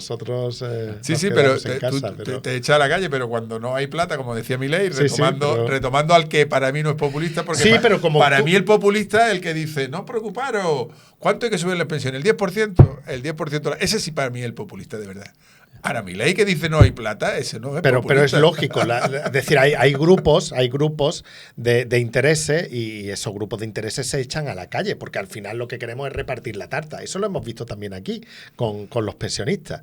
Los pensionistas se echaron a la calle para exigir un trozo mayor de tarta, y de hecho el gobierno se la concedió. Sí, claro, entonces, que se la ha concedido. Efectivamente, pero claro, si un grupo de presión se lleva un trozo mayor de la tarta, el resto se lleva al trozo más pequeño. Es decir, la tarta es la que es. Es decir, con lo cual, cuando la gente se echa a la calle, simplemente son grupos para conseguir que tu trozo de tarta no se vea reducido o incrementar ese trozo de tarta a costa de los demás, obviamente. Pero es que llega un momento, y ahí el dinero es el que es. Y ahí es donde la democracia empieza a flaquear, ¿no? Porque cuando tú tienes un grupo de presión que es mayoritario y es capaz de imponer algo que no es sostenible al resto, porque a él le conviene, que efectivamente ellos funcionamos por presión. Lo hablamos aquí con Nacho Conde Ruiz, ¿no? Los jóvenes tienen un poder con respecto al gobierno infinitamente menor a los que tienen los mayores. Efectivamente, los jóvenes no cuentan. No cuentan para nada. No votan, son menos y tal. No cuentan. Entonces, la toma de decisiones ¿a favor de quién? Pues en este caso, de los pensionistas y tal. Aunque sea a costa de que en el futuro no vamos a tener, de que sea insostenible. Claro. Bueno, o a costa de los salarios. A costa de los salarios, que están trabajando ahora. Que son el futuro de las pensiones, quiero decirte. Es que las pensiones se sustentan con salarios, ¿no? No, es que es más grave, porque ahora, si nos vamos al caso de España, siempre la caja de la Seguridad Social ha estado aparte de la caja del Tesoro. Es decir, los impuestos iban a una caja y las cotizaciones a la seguridad social iban a otra caja. Hasta que no dio la caja. Y de efectivamente.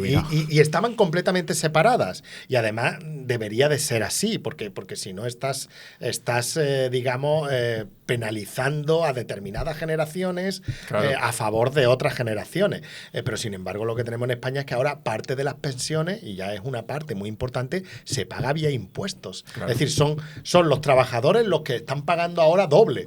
Es decir, están pagando las cotizaciones para su propia pensión y encima ahora estamos dedicando una parte de ese salario que se lleva el gobierno a pagar también las pensiones, con lo cual pues bueno, la situación es insostenible, claro, en el momento en el que tú mezclas las dos cajas que deberían de estar completamente separadas. Claro. José, Chelo sabe bien que yo soy un poco optimista por naturaleza y que trato de buscar la solución a eso. Cuando has comentado el tema de la deuda pública de Francia, de la deuda pública de España, del euro o sea, que la inflación no para de crecer, cuando ves el mapa del mundo y ya has visto China, que ya lo hemos tocado, que está creciendo mucho, ¿qué países ves que todavía conservan esa capacidad de crecimiento, que no están muy endeudados? Por ejemplo, nosotros en Locos de Wall Street tenemos muy presentes los países de Europa del Este, ¿no? Polonia. Georgia, son países que crecen mucho, con poca deuda sobre el PIB, que no tienen mucha inflación. O sea, si tuvieras que hacer una apuesta, ¿no?, de ciertos países que diga, ostras, estos son, no sé si la próxima inversión, pero los países en los que tomas referencia de aquí a los próximos 10 años. Los países que lo hacen bien. Sí. Tú quieres un poco es decir, los países serios, ¿no?, que lo hacen bien. En Europa tienes un montón de ejemplos. Tienes los países escandinavos y tienes todos los países del este. Tienes la República Checa, tienes a Polonia, los Bálticos. Es decir, tienes incluso países como Rumanía. Es decir, que hasta hace poco pues tenían muchos problemas y bueno, pues de pronto están adaptándose al nuevo entorno y además lo están haciendo con bastante éxito. Es decir, están pensando que pueden hacer. Es decir, esto es una cosa que han hecho siempre los países nórdicos. Los países escandinavos, Finlandia, Noruega, Suecia, siempre han reaccionado, es decir, se han adaptado al entorno y siempre han pensado qué es lo que tienen que hacer en cada momento, pues para seguir siendo prósperos, para seguir creciendo, para seguir aumentando el nivel de vida y el bienestar, claro. Pero tienen políticas muy bien definidas, es decir, que son países en los que se piensan las actuaciones por parte del gobierno. Y luego, pues tenemos otros que siempre... Bueno, yo creo que los países del este tienen una ventaja con respecto a una ventaja médica, ¿no? Y es que están vacunados contra el comunismo. Sí, claro, eso es fundamental, porque ya médicamente no pueden caer. Sin embargo, Nueva York acaba de caer en elegir a un alcalde socialista musulmán que pretende poner supermercados públicos, que aquí lo ha propuesto Podemos. Bueno, me parece lógico que es lo que no ha funcionado en Venezuela y en los sitios donde se ha... Pero bueno, lo acaba de hacer Estados Unidos, en la ciudad más importante de Estados Unidos. Es verdad que es la menos americana, que es la más europea, ¿no?, de Estados Unidos, pero acaba de caer en eso. Sin embargo, los países del este, por algunas generaciones, no sabemos cuántas, porque las vacunas después hay que ir poniendo un recordatorio, pero por algunas generaciones tienen vacunados contra el comunismo, y eso es una gran ventaja. Sí. Porque cuando le empiezan a contar milongas, pues dicen, no, esto me suena que aquello no funcionó, ¿no? Y que cuando me cuentan que los Reyes Magos existen, que te voy a dar populismo y tal, entonces, oye, que eso no funcionó. Entonces tienen que hacer, como tú dices, pues previsiones de lo que va a pasar, lo que necesitan y tal, o como hicieron los países escandinavos, que fueron muy socialdemócratas, vamos a llamarle así, o incluso socialistas, pero llegaron a tener en el IRPF un 70% del marginal. Pero eso no tiene nada que ver. Fueron capaces de rectificar. Fueron capaces de rectificar. Bueno, cuando empezó a no funcionarles, dijeron, no, mercado. libre mercado. Es verdad que el tamaño del Estado se le ha quedado grande de por sí, se queda ahí. Bueno, son países muy intervencionistas. Pero el mercado... tienes Suecia, tienes Noruega, son países que son muy intervencionistas. Es decir, que el gobierno pero intervencionista a nivel de quedarse de con empresas, de intervenir en la economía. Pero lo único que pasa es que sus intervenciones son digamos, razonables. Sí, claro. Porque tienen un componente de objetivo privado muy, muy importante. Bueno. Entonces tú tienes muchas empresas públicas en Suecia o en Noruega, pero son empresas industriales que funcionan perfectamente, ¿no? Es decir, funcionan muy bien, muy competitivas, con un grado de desarrollo muy importante. Aquí tendríamos que importar a suecos para que funcionara. Bueno, la empresa pública de aquí. Es una concepción, claro, es una concepción. En Dinamarca, por ejemplo, tiene el despido libre, ¿no? Mañana, oye, José, que mañana no venga a trabajar y tal. Es verdad que después tiene una red propuesta por el Estado. Tiene que el Estado protegerte de eso, claro. Protege y tal, pero a lo que es la empresa y lo que es el mercado libre lo respeta. ¿Para qué? Para que siga dándome recursos. Porque el Estado al final, ¿de quién toma los recursos? Sí, pero del sector privado. Pero que es muy importante cuando tú hablas del comunismo, ¿no? El comunismo es un régimen dictatorial. Es decir, y es dictatorial en lo económico. Es decir, claro. Tú vas a producir lo que yo diga, tú vas a consumir lo que yo diga, y eso.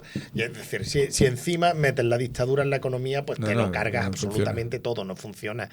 Otra cosa es el intervencionismo del Estado, como sucede en los países nórdicos o como sucede en Francia. Claro. Es decir, habrá más país intervencionista que Francia. Estado que claro, Francia. Sí. No, pero eso al final todo es una graduación, ¿no? Es decir, desde el comunismo puro al 100%, pero llega todo del Estado. Pero yo creo que no. Yo creo que no es una gradación. Porque tú eres intervencionista como Francia, por ejemplo, pero es una economía de mercado. Tú intervienes en el mercado y las empresas, aunque sean públicas, tienen criterios de mercado. Que no tiene nada que ver con pero que te digo una economía comunista. Claro, te digo graduación en el sentido de que tú puedes intervenir en el mercado, pero depende del grado de intervención del mercado y sobre todo la naturaleza de la intervención, puedes perjudicar más o menos a la economía, ¿no? Es decir, si tú estás interviniendo demasiado en el mercado, puedes dañar la economía si eres capaz. O si eres capaz. Pero lo importante es si existe mercado o no. Exacto. Bueno, pero el mercado. Mientras siga existiendo el mercado y el mercado sea la principal fuerza. Y que sea medianamente libre. Que no generen muchos fallos de mercado. Es decir, ya sabemos que el gobierno es un fallo de mercado. Claro. Y que muchas veces las soluciones de los fallos del mercado generan el remedio que la enfermedad. Generan más fallos de mercado, claro. Este es el problema de diseñar políticas o intervenciones públicas que lo que hagan es resolver los fallos de mercado, no generar todavía fallos de mercado más grandes que los que ya existían. Claro. Pero es muy la distinción es muy importante porque estos países tú tienes una economía basada en el mercado. Claro, basada en el mercado, es lo que te digo. La digo. Economía no sé en qué estaba basada, es decir, no había ningún criterio. Es decir, no sé, habría uno en el Politburo que decía, vamos a fabricar tractores. Y entonces, pues, elegía el diseño del tractor o los tipos de tractor que se iban a fabricar y cuántos.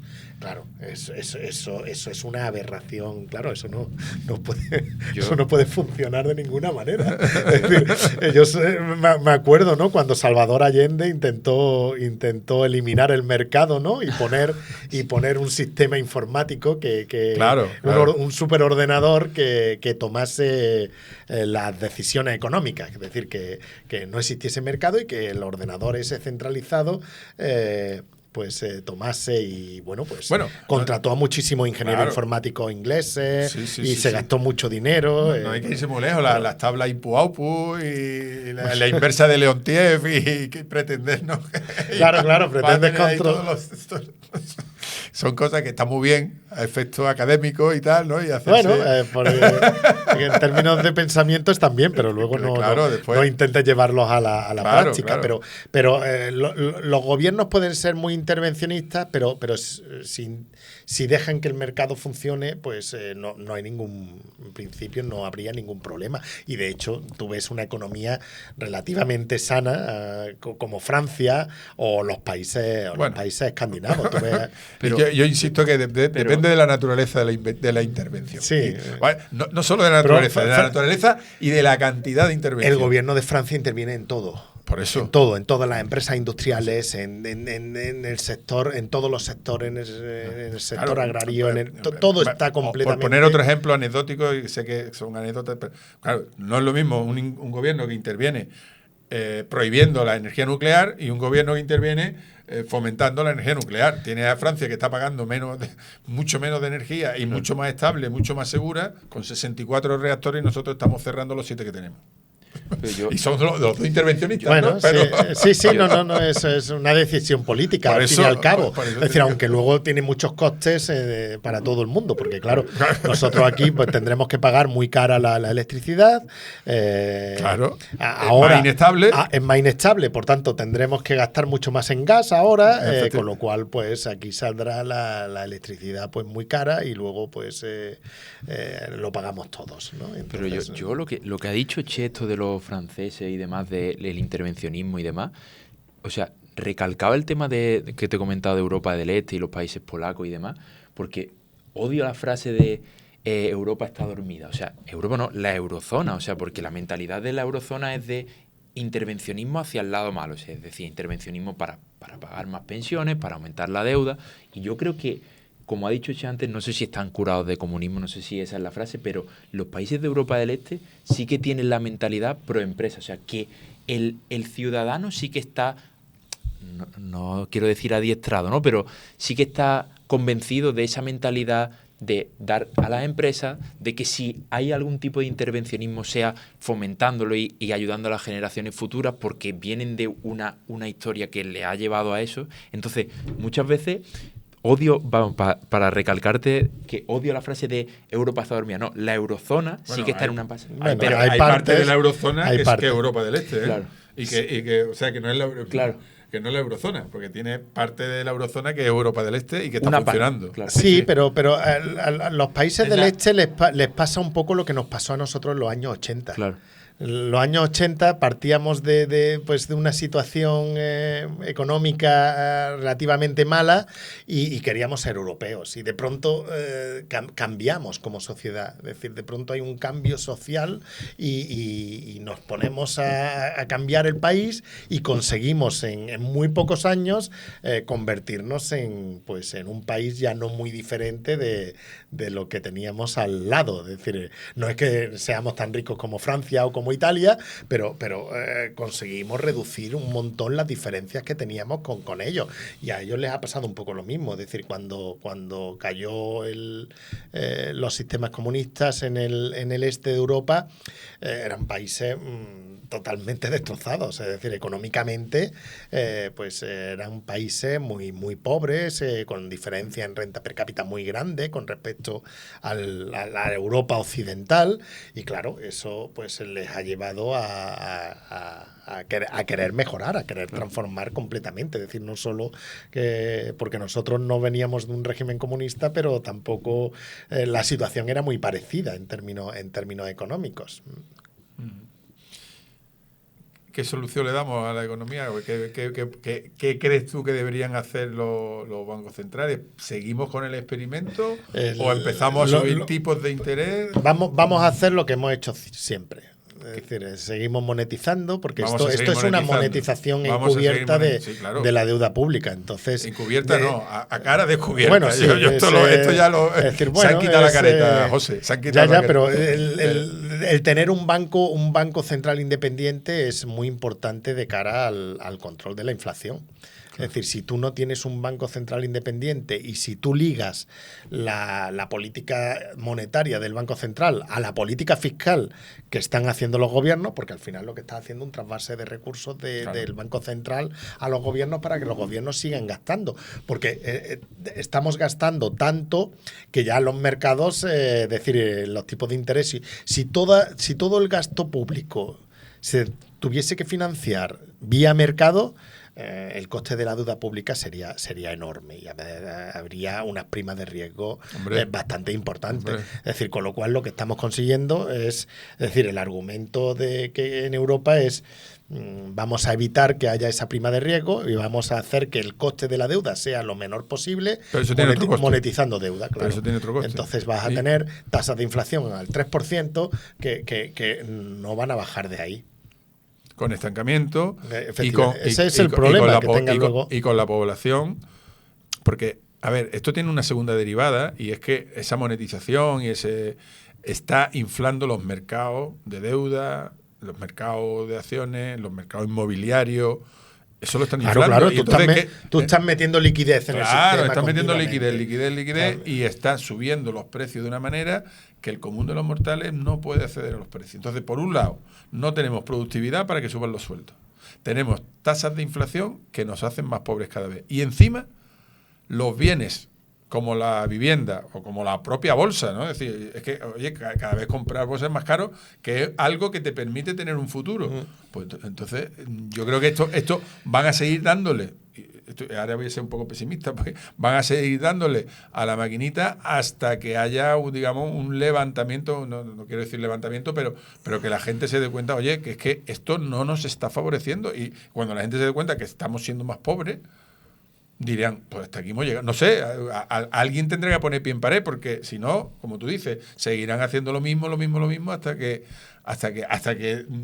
la gente se dé cuenta que va contra ella. Sí, no, es muy mala idea el que el Banco Central ya no sea de nuevo independiente. Claro. Pero bueno, esto es algo que han aceptado todos los países europeos, incluyendo Alemania. Alemania, es que decía Miguel antes, ¿no? Hicimos el euro con el espejo del marco y ellos estaban muy, muy orgullosos de su marco, que efectivamente le había permitido salir de la Segunda Guerra Mundial, muy bien y tal, pero después hemos dejado los criterios del marco. Y durante muchos años ellos han mantenido la independencia absoluta del Banco Central Europeo. Es decir, Alemania, el Bundesbank ha controlado de facto el Banco Central Europeo, pero sin embargo, pues ahora su poder de control del Banco Central ha quedado diluido y bueno, pues hemos visto cómo de pronto el Banco Central Europeo ha dejado de ser independiente, que por otra parte es lo que quiere hacer Trump con la Fed. Claro, claro. Es decir, y lo va a hacer. Es decir, la independencia de los bancos centrales van a desaparecer completamente, con lo cual vamos a entrar en un periodo donde ya la inflación puede descontrolarse. Y uno de los problemas principales de la inflación es que te pone un límite mínimo al crecimiento de la productividad, para que la economía no tenga riesgo de caer en recesión. Es decir, si la inflación está en un 3%, eso quiere decir que la productividad como mínimo tiene que crecer al 3%. Sí.